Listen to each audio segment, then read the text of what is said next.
Hola chicos, ¿cómo están? En esta clase de literatura hablaremos sobre el realismo en el Perú.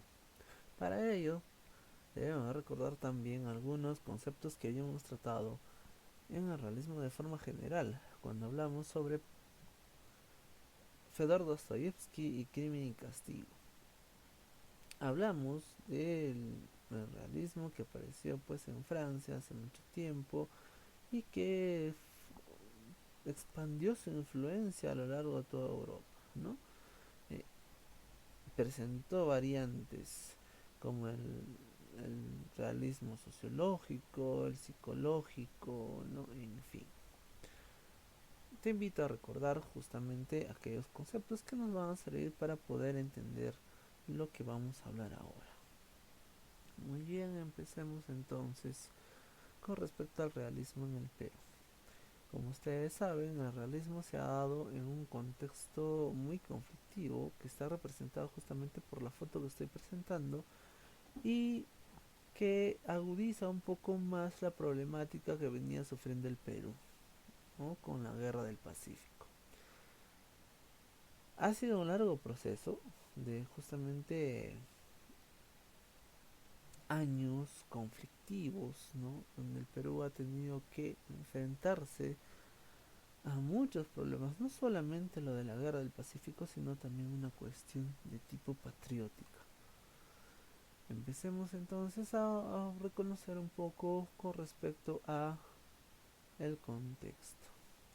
Bueno, nos enmarcamos nosotros en realidad dentro de un contexto, como estaba mencionando, conflictivo, problemático, y un contexto donde vamos a encontrar que el Perú está en una constante problemática, ¿no?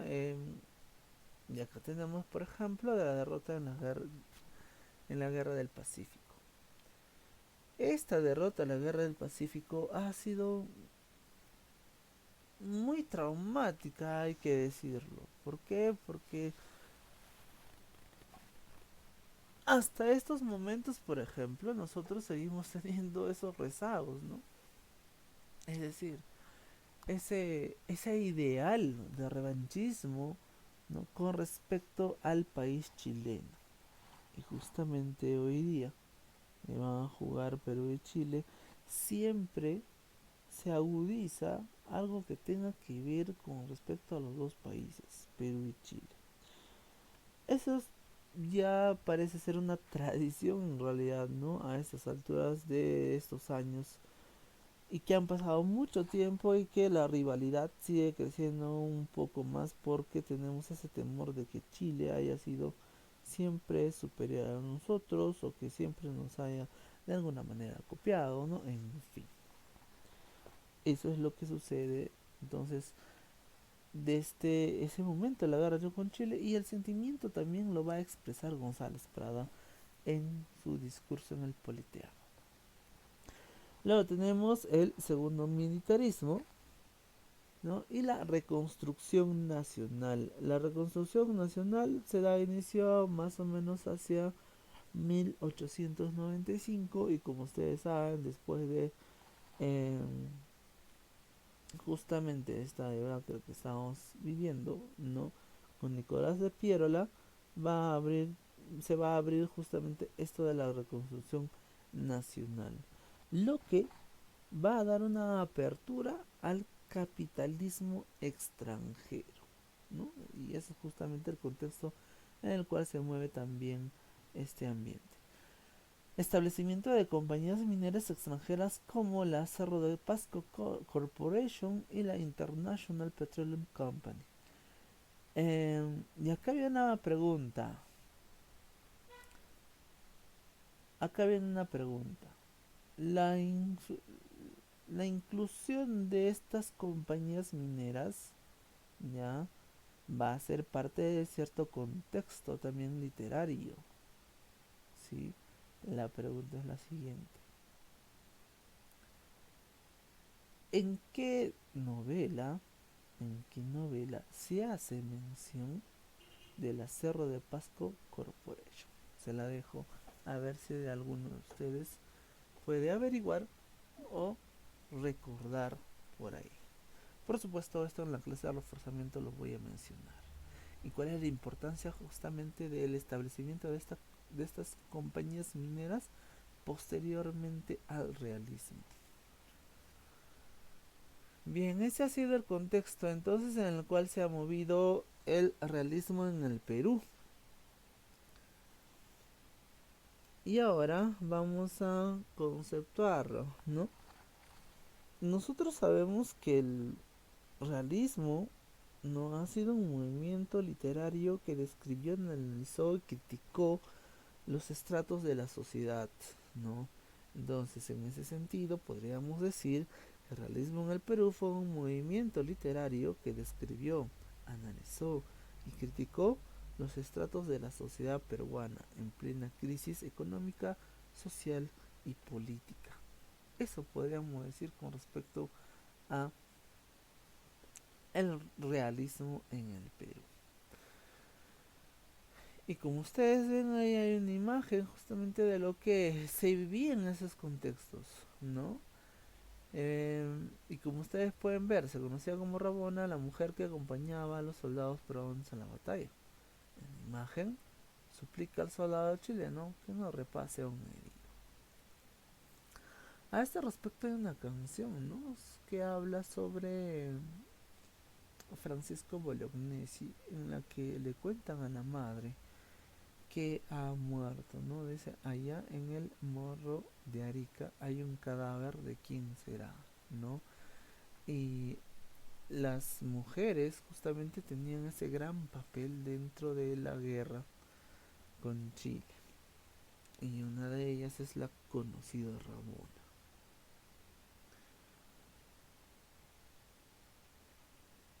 Bien, una de las características del realismo es la búsqueda de la renovación del país. Esto es una característica específica en el Perú. Comparemos. Mientras que Balzac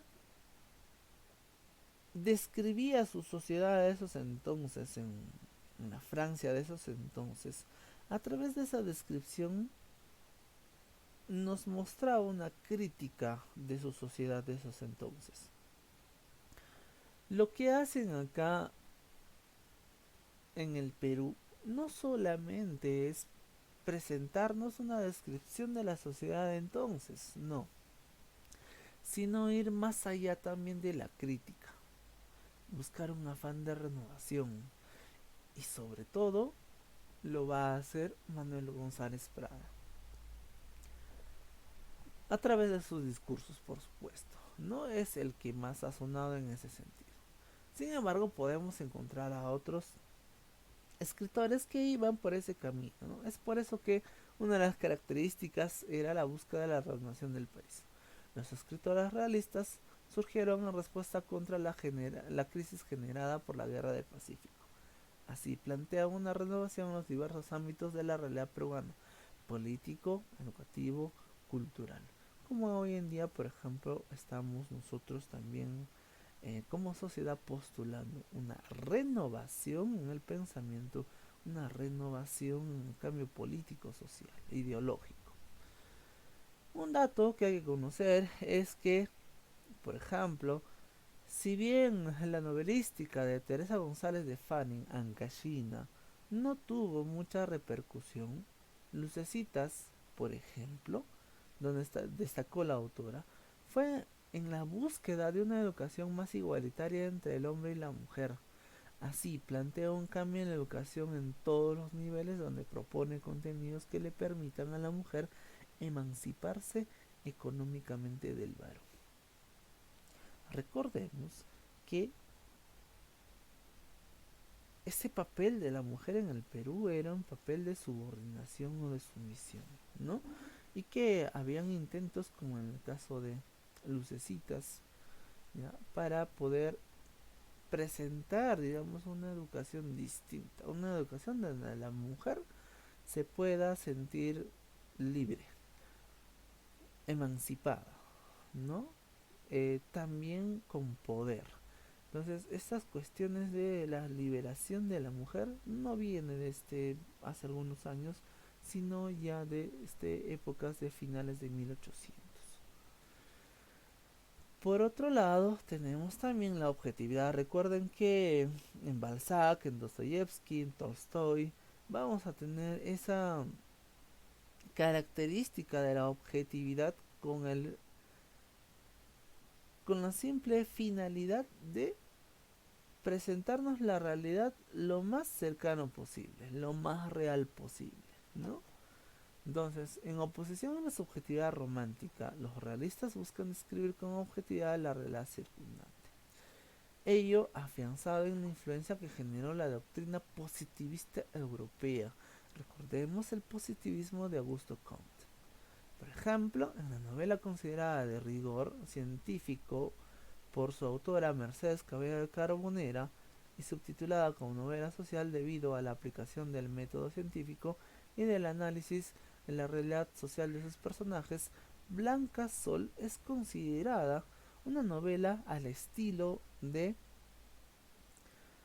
Naná de Emilio Zola, donde se trata de justamente explicar de una manera naturalista cómo es que se dan las relaciones o digamos las sucesiones familiares, ¿no? Algo que hasta este punto un tanto como que ha sido descartado, ¿no? Les pongo un ejemplo de una cuestión social. Se decía, por ejemplo, que teníamos padre alcohólico y el hijo iba a ser alcohólico. Una determinación así extrema. Hoy en día no se puede postular ese tipo de cosas, ¿no? Porque sabemos que no puede ser tan cierto eso. Pero había unos intentos de esa manera. El dato relevante es que en este contexto observamos una irrupción de escritoras provincianas. Por ejemplo, tenemos a Mercedes Cabello de Carbonera, que es una muquehuana, o fue una muquehuana, a Clorinda Mato de Turner, cusqueña, Teresa González de Fanning, ancashina, y Puga de Lozada, cajamarquina, entre otras. Entonces, como se dan cuenta también, el ideario femenino estuvo presente, muy presente, y digamos que fue uno de los grandes momentos en los que también estuvo presente la escritura femenina. No fue el único, recuerdo que en la colonia, ¿no? Nosotros tuvimos las noticias sobre Clarinda, ¿no? Y Amarilis, supuestas mujeres, ¿no? En el caso de Clarinda, más confirmado que de Amarilis, supuestas mujeres que también se expresaron de manera literaria. Entonces, las mujeres han tenido ese chispazo a lo largo de la historia con su literatura. Y por supuesto, otra obra muy conocida de Mercedes Cabello de Carbonera, y eso para mencionar otro más, fue El Conspirador, una novela que trata sobre cuestiones políticas, ¿no? Cuestiones de gobierno, y que es una novela muy interesante, ¿no? Que habla sobre cuestiones de espionaje, ¿no? De persecución política, en fin. Que desde esos momentos también se veía en ese contexto. El Conspirador. Otra, preocupaciones por temas sociales, evidentemente sí, ¿no? Dejaron de lado cuestiones sentimentales y abordaron los problemas que aquejaban al país. Y uno de los problemas que quejaba al país, por ejemplo, era esta cuestión de la discriminación racial y social, ¿no? Una discriminación que se acentuaba sobre todo en la sumisión del indígena, es decir, en la discriminación hacia el indígena, ¿no? En 100 años de vida perdularia de Alberto Gamarra, más conocido como el Tunante, ¿no? Se va analizando los problemas del país desde que se inició el periodo republicano. Entonces, si nosotros eh, empezamos con el periodo republicano, podemos decir o afirmar que los problemas estuvieron alrededor de cuestiones raciales, por ejemplo, cuestiones como la esclavitud, también la diferencia de clases sociales, ¿no? Todo esos vendrían a constituir los problemas de inicio de la República, que son problemas que se arrastran desde la colonia, por supuesto. Por otro lado tenemos el nacionalismo agresivo, sobre todo de Manuel González Prada, ¿no? Debido a la guerra con Chile y los desastres que ocasionó la ocupación de Lima, no por los chilenos, por ejemplo, la batalla en la Breña, Miraflores, ¿no? En fin, se gestó una reacción antichilena y una propuesta revanchista para recuperar los territorios que perdimos por el conflicto, ¿no? Se supone que en el tratado que se había firmado, Arica, Tacna, estos iban a pasar por 5 años a Chile, ¿no? Luego se realizó un plebiscito donde tenían que elegir los pobladores que vivían en Arica y Tacna a dónde quedarse. Entonces los de Arica decidieron quedarse pues en Chile y los de Tacna decidieron quedarse en Perú. Por tanto, perdimos pues mucho terreno, ¿no? No solamente Arica, sino Tarapacá también, en fin. Ese nacionalismo agresivo incluso lo podemos vivir hasta estos momentos, ¿no? Con muchas manifestaciones, por ejemplo, como les mencionaba, el fútbol. Eh, y entonces, uno de los que va a precisar o acentuar ese nacionalismo agresivo va a ser Manuel González Prado, ¿no? A pesar de que en sus páginas libres Prada aborda diversos temas como se aprecia en este índice que es justamente del libro Páginas Libres, ¿no? Regresa muchas veces al tema de la Guerra del Pacífico, ya sea en el recuerdo de uno de sus héroes, por ejemplo Miguel Grau, o de los hechos en sí. Incluso en el discurso en el Politeama se observa ese espíritu revanchista. Parece ser que el el origen de todos nuestros males es esa guerra del Pacífico, ¿no? Pero no creo que sea tanto así. Sin embargo, González Prada lo presenta como uno de los factores más acentuados o más profundos en nuestro subdesarrollo, en nuestra explosión de problemáticas, ¿no? En fin. La reivindicación del indígena estuvo a cargo no solamente de Clorinda Mato de Turner, sino también de González Prada. Y Prada va a hacer una defensa así abierta en su discurso en el Politeama, ¿no? Ellos dos van a tener una posición paternalista y muy idealista. ¿Por qué? Porque primero no fueron personas que se hayan inmiscuido tanto con la gente indígena, como lo hizo por ejemplo José María Arguedas. Si hacemos una diferencia entre Clorinda Mato de Turner y González Prada, nosotros podemos darnos cuenta que eh, José María Arguedas fue un personaje que se inmiscuyó dentro de la vida de los indígenas y los logró conocer, a pesar de no ser un indígena, sino ser un blanquito, ¿correcto? Una persona de clase media alta, ¿no? Eh, una clase acomodada que no tenía, pues, digamos, razones para inmiscuirse en la vida indigenista. Entonces, volviendo al pensamiento de Florinda Mato de Turner y también González Prada, ellos tenían un punto de vista romántico idealista, ¿no?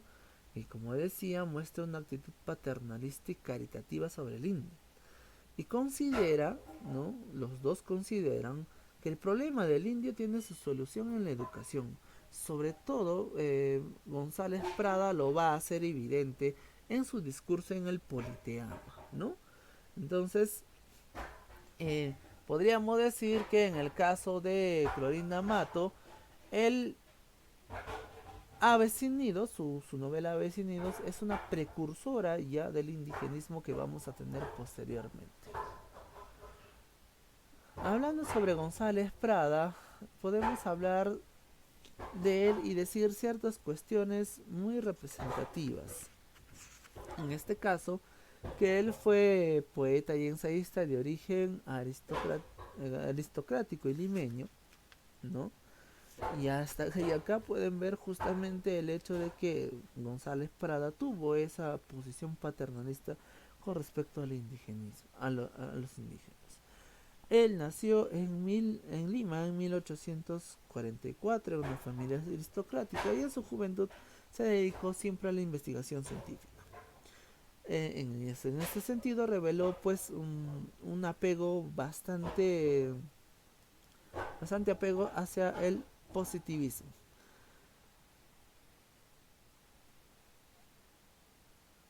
A sus enemigos, por ejemplo, eso es un dato muy curioso, ¿no? Sus enemigos lo llamaban el Sibarita y sus amigos lo conocían como el apóstol.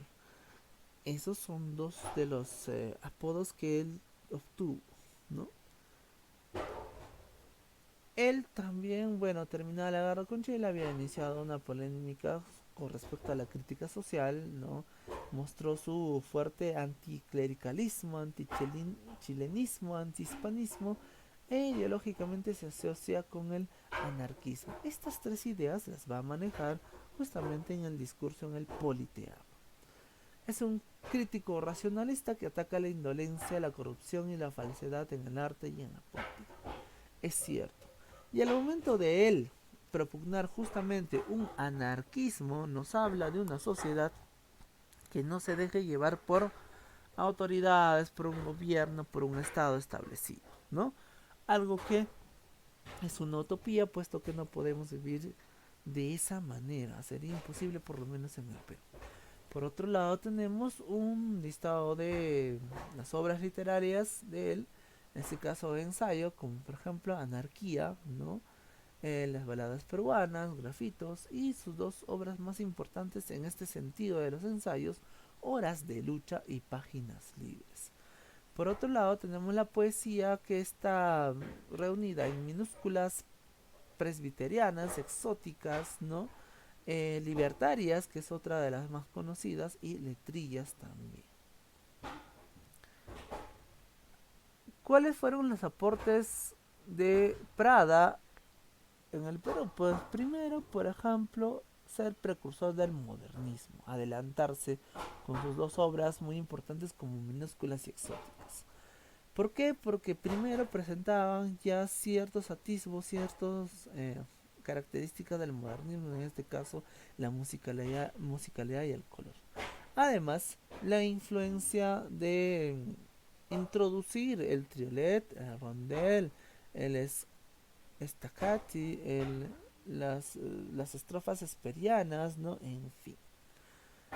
Lo cual hace de que tenga una característica también del modernismo llamado cosmopolitismo.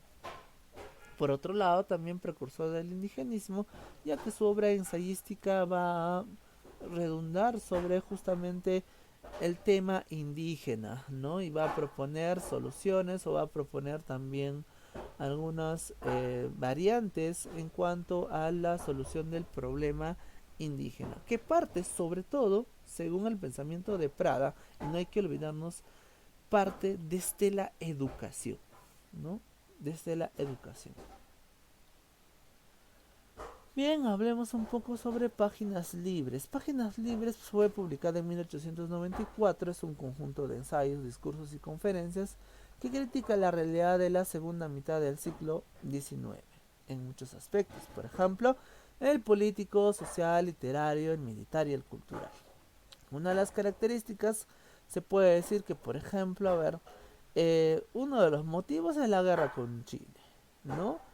Es la que emplea como espejo de todo lo que nos sucede a nosotros, es decir, de cómo es que perdimos terreno, ¿no? Y eso es algo que refleja a nuestra unidad, ¿no? El hecho de que en plena batalla no hayamos sido tan unidos y no hayamos sido tan patrióticos de haber defendido nuestros territorios, ¿no?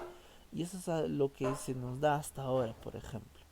En lo político se pide pues reflexión a los gobernantes del Perú, ¿no? Que deben preocupar el desarrollo del país y no estar en plenas pugnas, ¿no? Desde ahí nosotros tenemos estas cuestiones de golpes de Estado, tenemos también estas cuestiones de las pugnas en el poder, ¿no? En fin, sobre todo por los militares. En lo social, exhorta a superar la discriminación y los prejuicios sociales, por ejemplo, lo de la clase alta, lo de la discriminación en los indígenas, los esclavos, ¿no? En fin. En lo literario se sugiere que los escritores deben tener originalidad y no deben ser la degradación de las obras maestras existentes.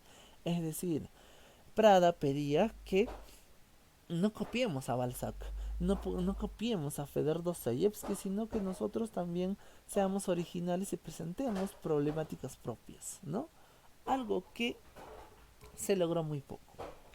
En lo cultural señala que debemos de tomar conciencia de nuestra realidad y cambiar a fin de sobreponernos a los problemas frente a Chile.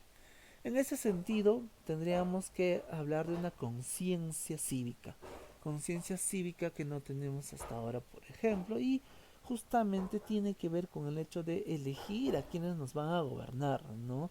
Y desde ese momento también tenemos esos problemas de una identidad la cual no tenemos integrada o una identidad que no hemos completado o que no sabemos identificar, valga la redundancia, ¿no?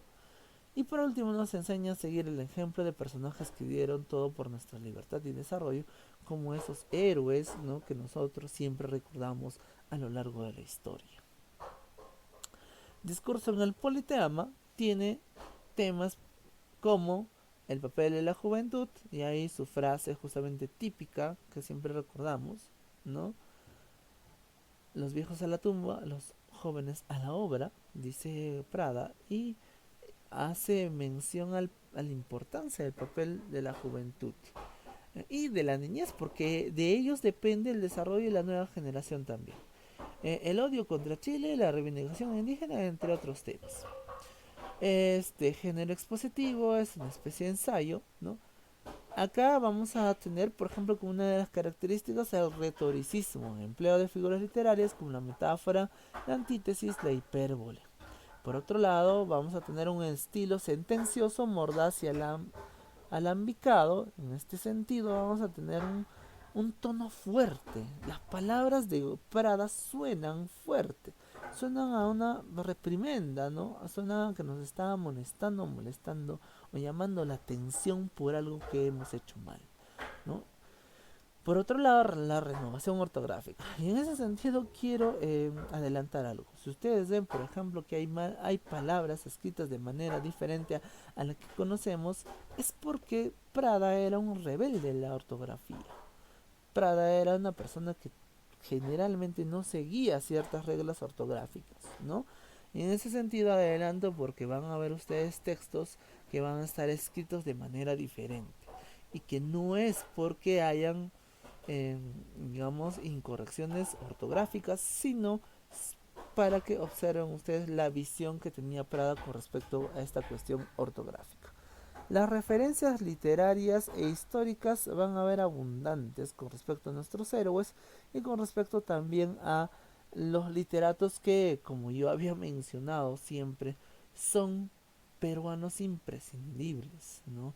Había mencionado como peruano imprescindible y de siempre recuerdo va a ser Ricardo Palma y otro Guamampoma de Ayala, ¿no? Y así podríamos enumerar a varios literatos y también héroes. Bien, por ejemplo, acá tenemos un fragmento de el discurso en el Politeama, que es lo que podemos apuntar. Por ejemplo, lo que ustedes están viendo ahí ese de hoy, ya les había dicho, lo de la renovación ortográfica. Pero además, ¿qué podemos apuntar acá? Pues que acá hay empleo de metáfora y antítesis, ¿no? Cuando habla del umbral de la vida, ¿no? Que se acerca a las puertas del sepulcro, hay una antítesis, evidentemente. Y nos está hablando en forma metafórica también, ¿no? Y por otro lado, también cuando habla del niño que rescata con el oro lo que el hombre no supo defender con el hierro, niño y hombre está también haciendo una oposición entre esos dos conceptos, ¿no?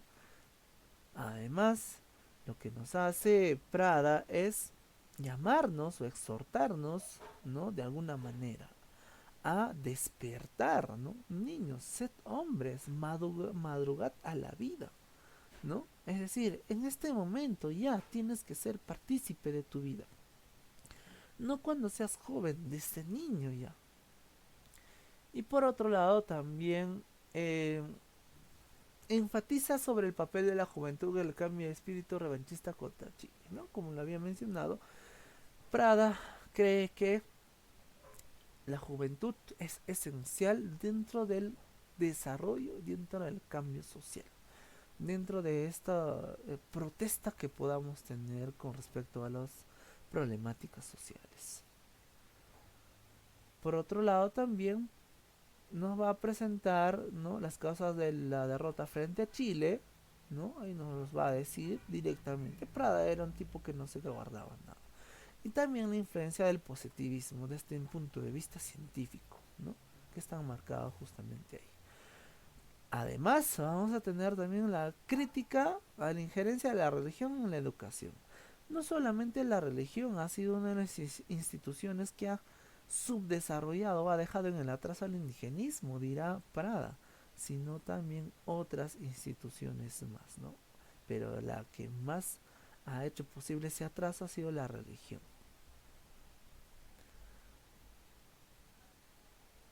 Por otro lado, tenemos la reivindicación del indígena, ¿no? Y él menciona y dice en una parte también, tú quieres que el indígena se desarrolle, pues dale educación, ¿no? Dale educación, dale una fe propia, que él mismo escoja en quién creer, ¿no?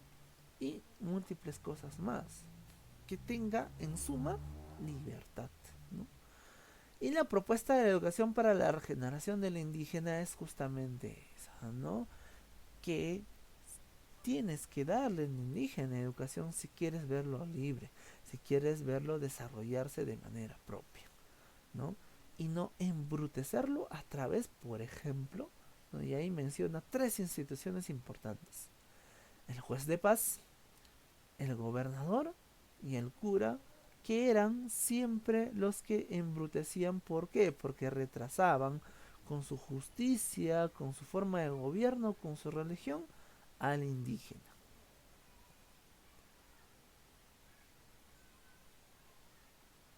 Y ahí está la triada, pues justamente embrutecedora, ¿no? Por el lado de Clorinda Mato de Turner, vamos a ver que ella tiene, por ejemplo, influencia del positivismo, elementos románticos y también interés por lo indígena, ¿no? Son parte de el contexto en el que se vivía, estas características. Entonces, habría que apuntar en ese sentido el interés por el indigenismo o el indígena por esos tiempos, ¿no? Y que ella lo va a retratar desde un punto de vista periodístico y también novelístico, ¿no?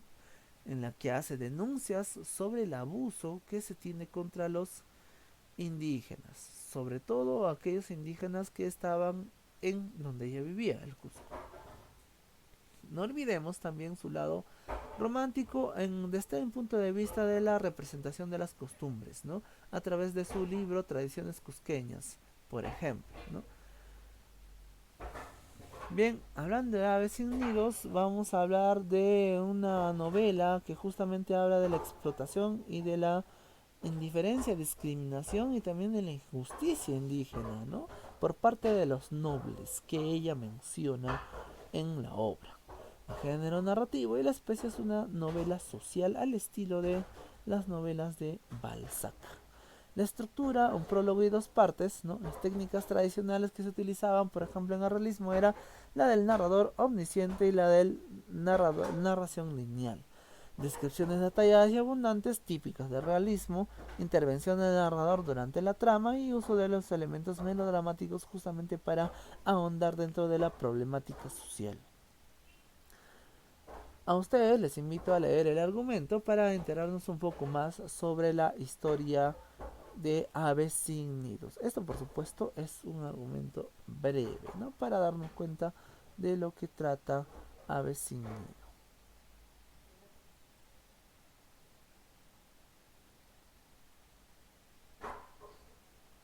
Bien, en el análisis nosotros podemos destacar lo siguiente. Por ejemplo, hay un breve sentimentalismo. Por otro lado, también una visión objetiva del indígena. También podemos nosotros mencionar, ¿no?, a esa triada embrutecedora del indígena que habíamos mencionado anteriormente. Por otro lado, ¿no? Podemos observar también la descripción, ¿no? Del, de la esclavitud, ¿no? El préstamo como medio de esclavitud, es decir, yo te presto a esta persona, ¿no es cierto? Que te sirva como esclavo. Por otro lado, también la hipocresía de la religión, ¿no? Que se va a ver desde esos entonces, y bueno, va a ser un arrastre en realidad de la colonia, ¿sí? Y también la violación de las indígenas por los curas, que era algo, digamos que como temática estaba presente, no solamente en él, sino lo podemos rastrear también en el padre Abraham, donde, como había mencionado en la clase anterior, el cura es aquel que se va a enamorar de su de su de la chica que va a enseñar, ¿no? Y al final va a tener esas intenciones de violarla, ¿no? Entonces por ahí podemos rastrear esa temática también en contra de las mujeres. Por otro lado tenemos también la crítica a la injerencia de la religión en la educación, y eso es algo que también se presenció en el padre Orán, ¿no? La crítica del machismo de la sociedad limeña, también igual, ¿no? Muy bien. Entonces hemos hecho un repaso hasta acá. Todavía nos queda la clase de reforzamiento y nos veremos en esa oportunidad.